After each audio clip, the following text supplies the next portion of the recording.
इमाम ने छोड़ा था वहीं से नमाज पढ़ाना शुरू कर देते हैं।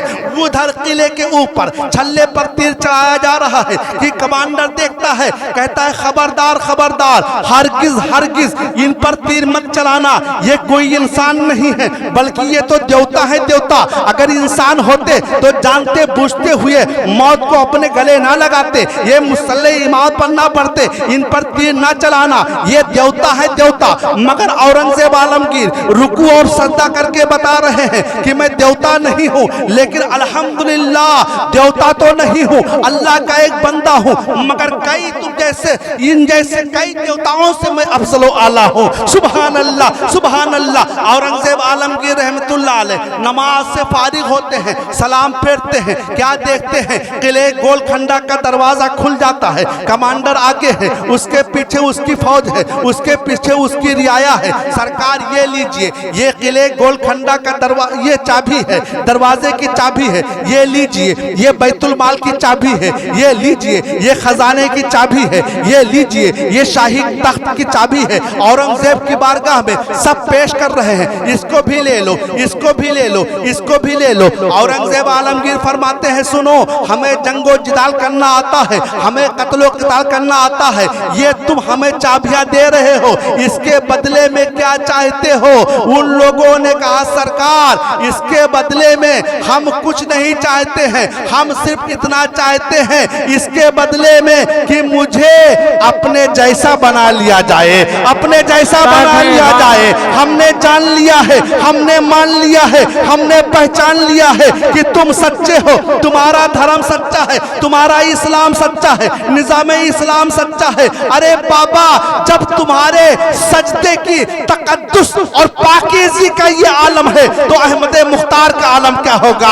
जब उनके गटा भर देते हैं शहाने जमाना की झोली, मुहताज का जब ये आलम है, मुख्तार का आलम क्या होगा? वमा खलक़तुल जिन्ना वल इंसा इल्ला लियअबुदून। बेशक हमने इंसानों और जिन्नातों को इबादत करनी। सुभान अल्लाह। नारे तकबीर, नारे रिसालत, मसलके आला हजरत, फैजाने आला हजरत, हक़ खिताबत, खतीबे हिंदुस्तान, ख्वाजा का हिंदुस्तान। वाह वाह वाह। अच्छा चलो औरंगजेब से आलम तसव्वुर में पूछा जाए, ए शहंशाह हिंदुस्तान, आप पर बड़ा नाज है हम मुसलमानों को, आप जानते थे कि सामने मौत खड़ी है, फिर आप मुसल्ले इमाम पर क्यों बढ़ गए थे? आप जानते थे कि मौत है, आपका इस्तेमाल तीरों से किया जाएगा, फिर आप आगे क्यों बढ़े थे? तो औरंगजेब आलमगीर का रूह आलम तसव्वुर में जवाब देगा कि तुम नहीं जानते हो, मैं सिर्फ और सिर्फ इसलिए आगे बढ़ गया था ताकि करबला वालों की तारीख को दोहरा लिया जाए, याद हुसैन कर लिया जाए, इमाम हुसैन के नक्शे कदम पर एक सजदा अदा कर लिया जाए। सुभान अल्लाह सुभान अल्लाह सुभान अल्लाह। ये एक सजदा जिसे तू गिरा समझता है, ये एक सजदा जिसे तू गिरा समझता है, हजारों सजदों से देता है आदमी को। हाय हाय हाय, जिंदाबाद जिंदाबाद। पढ़ो फिर देखो तुम्हारे काम कैसे नहीं बनते।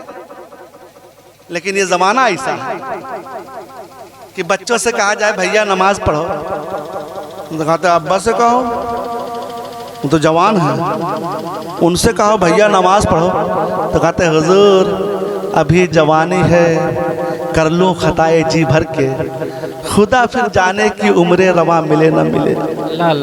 किसी बुजुर्ग से कहो बाबा नमाजें पढ़ो, अरे भैया का करी, जू तो बहुत चाहते मगर का बता पाके नहीं रह पाते। कर जवानी में इबादत का हिली अच्छी नहीं, जब बुढ़ापा आ गया तो बात बन पड़ती नहीं। हे मेरे भाई नमाज पढ़ो, बहुत फायदा है नमाज में, बहुत फायदा है नमाज में। मेरी माँ बहन है इनका अल्लाह अल्लाह गाना एक से एक, और नमाज पढ़ के तो कहा पहला कलमा सुनाए दो, तो कहते पहला कलमा तैयब ला इलाहा। हाँ जिंदगी भर दूसरे खेते में ला इलाहा उखाड़ी तो वही याद आवत है। अरे भैया सही बता रहा है, जहाँ मैं निकाह पढ़ाने गया था, अरे 18-19 साल की लड़की रहा है, पढ़ी लिखी थी, कुछ पास रहा है, कान कत्ता पास रहा है नहीं मालूम, कुछ पढ़े लिखी रहा है। उनका हम पढ़ा तो थक गए, ला इलाहा नहीं कहते, बस ला इलाहा ला इलाहा ला इलाहा। हम कहें ला इलाहा ला इलाहा। यकीन मानिए भाई, नहीं कह पाया। आप बताइए मुसलमान, उनका कलमा ना याद है। जब कलमा याद ना है तो मरते वक्त कलमा नसीब कैसे हो? अल्लाह अल्लाह। जब कलमा याद नहीं, नमाज के तरीका नहीं मालूम, नियत नहीं मालूम, जनाजा हाजिर है, मौलाना साहब पढ़ाई हो, हाँ पढ़ाओ, तैसे पीछे से खसाए बोल दिए मौलाना साहब तनी नियत बताई दी हो, नियत। अबे कमबख्त कैसे मुसलमान हो यार?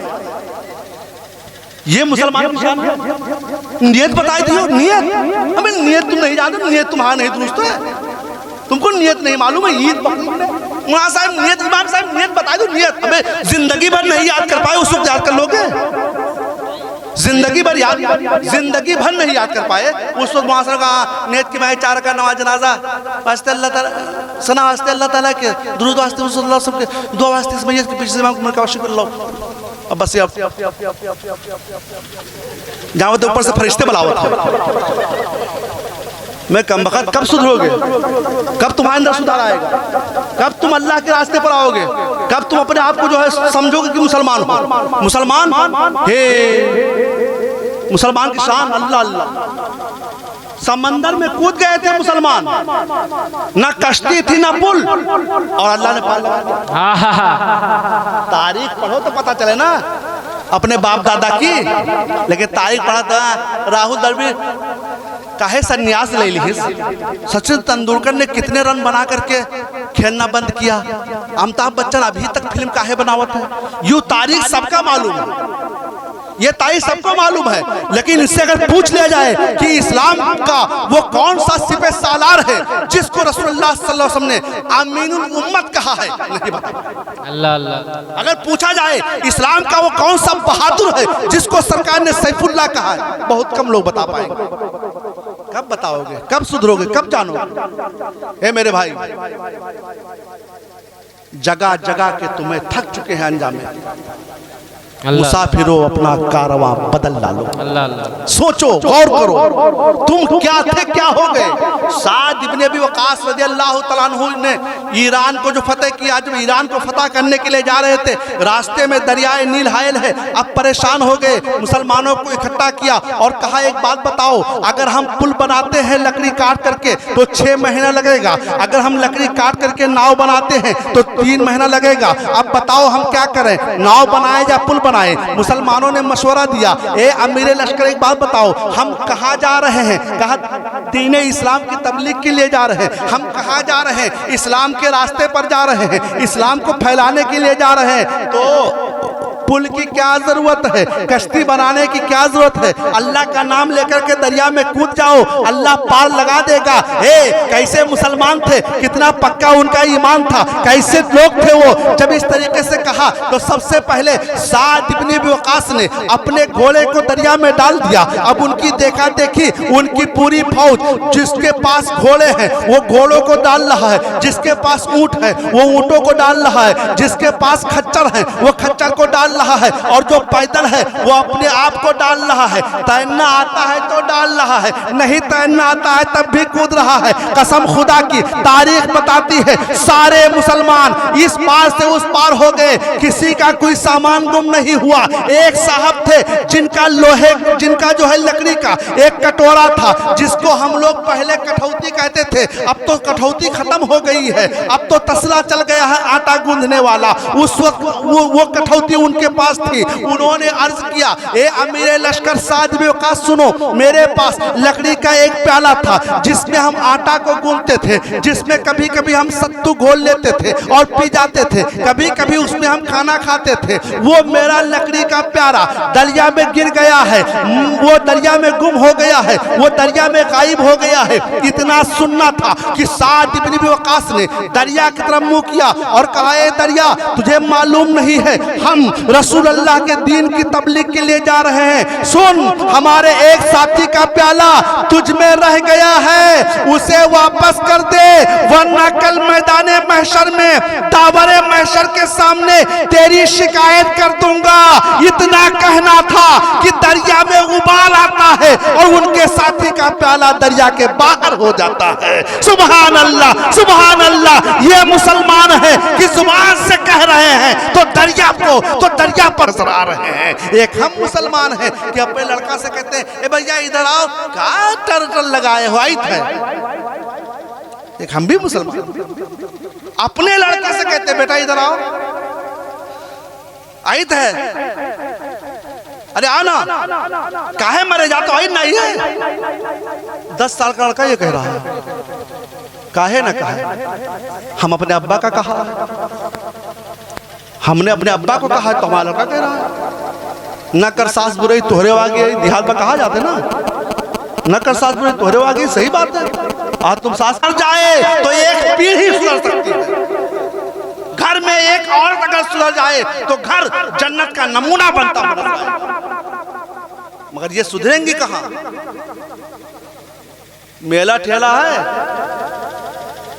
अरे भैया अच्छा सफर में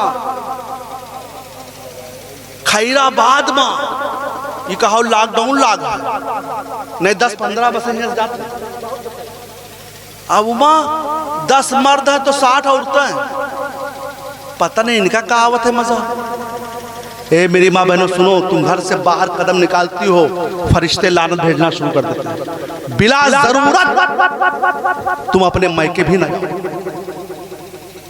बिला जरूरत कहीं नहीं जा सकती हो। और अगर जाना है मायके, हाँ हज पढ़ने के लिए जाओ, तब भी किसके साथ? अपने शौहर के साथ जाओ, अपने बाप के साथ जाओ या अपने बेटे के साथ जाओ। मगर नहीं, कहां तक कहो दोस्त, सोचना है।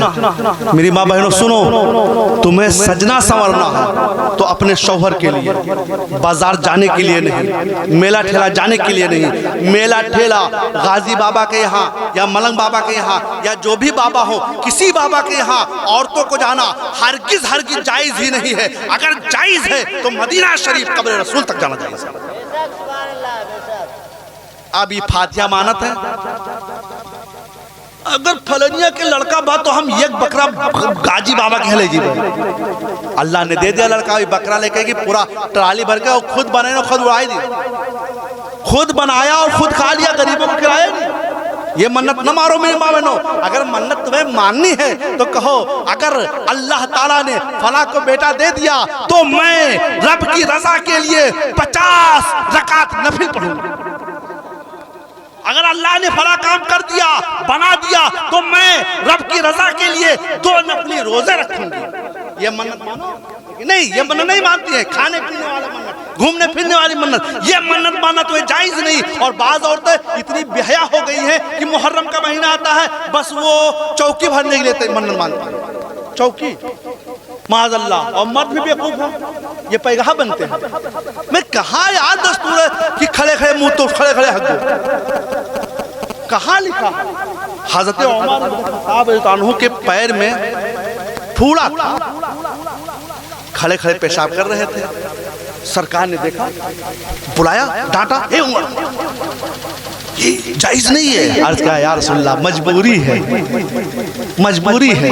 आप बताइए उमर इब्न खत्ताब खलीफा दोयम, आसमान के तारे जितने उतनी नेके उनके पास, उनको सरकार ने टोक दिया नहीं, खड़े होकर पेशाब करना जायज नहीं है। और ये हमारे भाई लोग, ये हमारी बहनें, ये मन्नत मानती है मुहर्रम में कि मैं पैगाह बनूंगा, मैं चौकी भरूंगी और फिर पूरा दिन पूरी रात गश्त करूंगी, नंगे पैर नंगे सर, और उसके साथ साथ खड़े खड़े इस्तिंजा करना, खड़े खड़े पैखाना करना। ए मेरी माँ बहनों, ए मेरे भाइयों, सुधार अपने अंदर लाओ। इस्लाम में ये तरीका हरगिज हरगिज जायज ही नहीं है। कतान कतान हराम है, ये हराम अशद्द हराम है। ये पैगाह बनना, ये चौकी भरना, ये सब हराम कारी क्यों करते हो? अगर करना ही है तुम्हें तो जब मुहर्रम का महीना आए, पहली तारीख से 10 तारीख तक के, बल्कि पूरा महीना तुमसे जो कुछ हो सके गरीबों को खिलाते पिलाते रहो। इमाम हुसैन के नाम पर सदका खैरात करते रहो, उनके नाम पर मजलिसें करते रहो, उनके नाम पर सबीले लगाते रहो।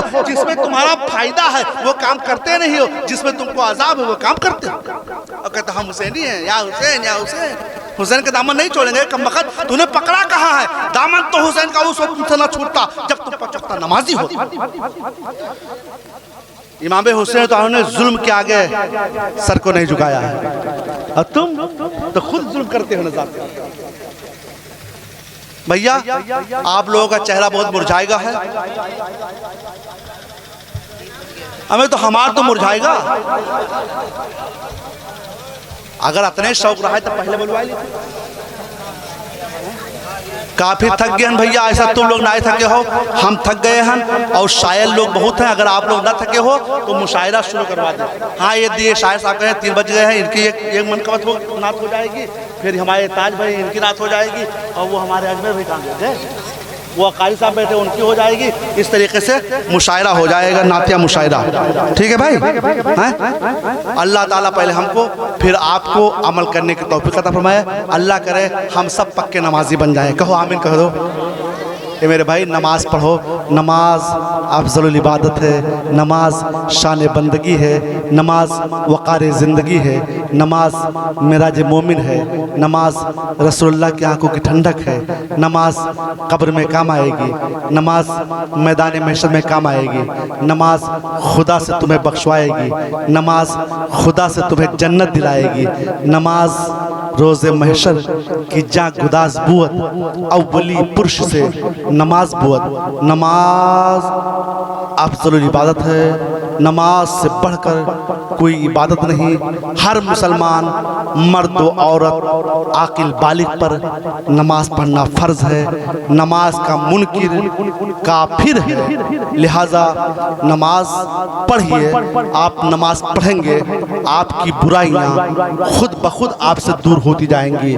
आप खुदा की बारगाह में सर को झुकाएंगे, आप ताश खेलना खुद ब खुद बंद कर देंगे, आप नमाज पढ़ना शुरू कर देंगे, शराब पीना आप खुद ब खुद छोड़ देंगे, आप नमाज पढ़ना शुरू कर देंगे, मोबाइल में सिनेमा देखना आप खुद ब खुद छोड़ देंगे, आप नमाज पढ़ना शुरू कर देंगे, दूसरों की बहन बेटियों को ताकना आप खुद ब खुद छोड़ देंगे, आप नमाज पढ़ना शुरू कर देंगे तो आपके घर में सुधार आ जाएगा। आप नमाज जब पढ़ेंगे तो अपने बच्चों से भी कहेंगे, अपनी बीबी से भी कहोगे, अपने घर वालों से भी कहोगे। कसम खुदा की दोस्तों, मैं बड़ी बोल नहीं बोलता हूँ, मगर इतनी बात बता दूँ कि मेरे माँ बाप को छोड़ करके आप मेरे घर में चले जाइए, जितनी औरतें हैं, जितनी बच्चियाँ हैं, जितने बच्चे हैं, सब 5 वक्त नमाज पढ़ते हैं, सब 5 वक्त नमाज पढ़ते हैं। ये जब से लॉकडाउन लगा तब से अल्हम्दुलिल्लाह जहाँ कुछ बिगड़ा है वहाँ सुधार भी बहुत कुछ आया है। मेरी बच्चियां जितनी हैं, मतलब मेरी बच्चियां, मेरी भतीजियां, सब के सब नमाज पढ़ती हैं। बड़े भाई परेशान हो जाते हैं, जिसको काम बताते हैं वो कहती है रुको पहले नमाज पढ़ो। बड़े भैया द्वारे बैठे बैठे परेशान हो जाते हैं, किसी का बेटा पानी लाओ, रुको अब नमाज पढ़ ली।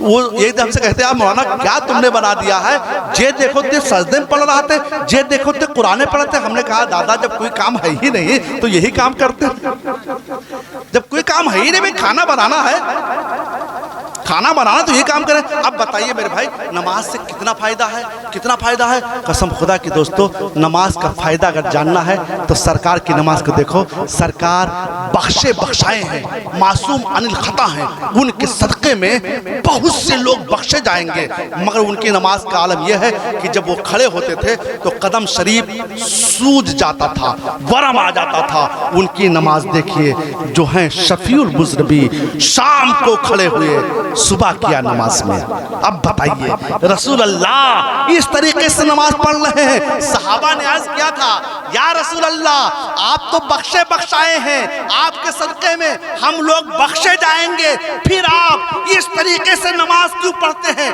तो सरकार ने फरमाया था क्या मैं रब का शुक्रगुजार बंदा ना बनूं? क्या मैं रब का शुक्रगुजार बंदा ना बनूं? नहीं समझे आप? अल्लाह ताला अगर तुम्हें भैंसा बना देता तो तुम उसका क्या बना बिगाड़ लेते? अल्लाह ताला तुम्हें बकरी बना देता तो तुम उसका क्या कर लेते? लेकिन अल्लाह का शुक्र अदा करो कि अल्लाह ने तुम्हें इंसान बनाया। अल्लाह का शुक्र अदा करो कि अल्लाह ने तुम्हें 2 हाथ दिए हैं, 2 पैर दिए हैं, 2 आँख दिया है, 2 कान दिया है। अल्लाह का शुक्र अदा करो कि अल्लाह ने तुम्हें गूंगा नहीं किया। अल्लाह का शुक्र अदा करो कि अल्लाह ने तुम्हें लंगड़ा नहीं बनाया। अल्लाह का शुक्र अदा करो कि अल्लाह ने तुम्हें खेत खलियान दिया, मकान दुकान दिया, अब्बा अम्मा दिया, बीवी बच्चे दिए, सब कुछ अल्लाह ने दिया। उसका शुक्र अदा करो और सबसे ज्यादा शुक्रिया तो इस बात का अदा करो कि अल्लाह ने तुम्हें रसूलुल्लाह सल्लल्लाहु अलैहि वसल्लम का प्यारा उम्मती बना दिया है। शुक्र अदा करो, रब के शुक्र में नमाज पढ़ो, शुक्राने के तरीके से नमाज पढ़ो। एक कर्ज है, एक फर्ज है, ये माफ नहीं है, लिहाजा नमाज तुम पर फर्ज है, ये माफ नहीं है, नमाज तुम्हें पढ़नी है, पढ़नी है, पढ़नी है। आज पक्का इरादा कर लो, मैं वादा नहीं कराऊंगा कि वादा करा लूँ कितने लोग नमाजी बनोगे, अभी वादा करा लूँ और फिर नमाज ना पढ़ो तो तुम तो गुनहगार होबे करो। फिर क़यामत के दिन हम गवाही तुझे खिला दी तो जन्नत में जाओ तो जहन्नम में ढकेल दिया। अरे भाई गवाही देना पड़ेगा वहाँ ना। तो हम वादा नहीं कराते कि 5 आदमी हाथ उठाओ 10 आदमी हाथ उठाओ, नहीं, बल्कि हम सब मुसलमान मर्द औरत बच्चों से कहते हैं कि भैया बहनों सब लोग नमाजी बन जाओ। नमाज में आफियत है। आए 4 दिन की ज़िंदगी है दोस्त, उसके बाद हमेशा कब्र में सोना पड़ेगा। तो उसमें सोने से पहले तुम नमाजी बन जाओ ताकि कब्र में जन्नत की खिड़कियाँ खोल दी जाए। लंबी चौड़ी तकरीर होगी, तेरे बज़्म से जाता है कलीम, फिर मिलेंगे अगर खुदा लाया। वमा अलैना इल्लल बलागुल मुबीन। अस्सलामु अलैकुम व रहमतुल्लाहि तआला बरकातहू।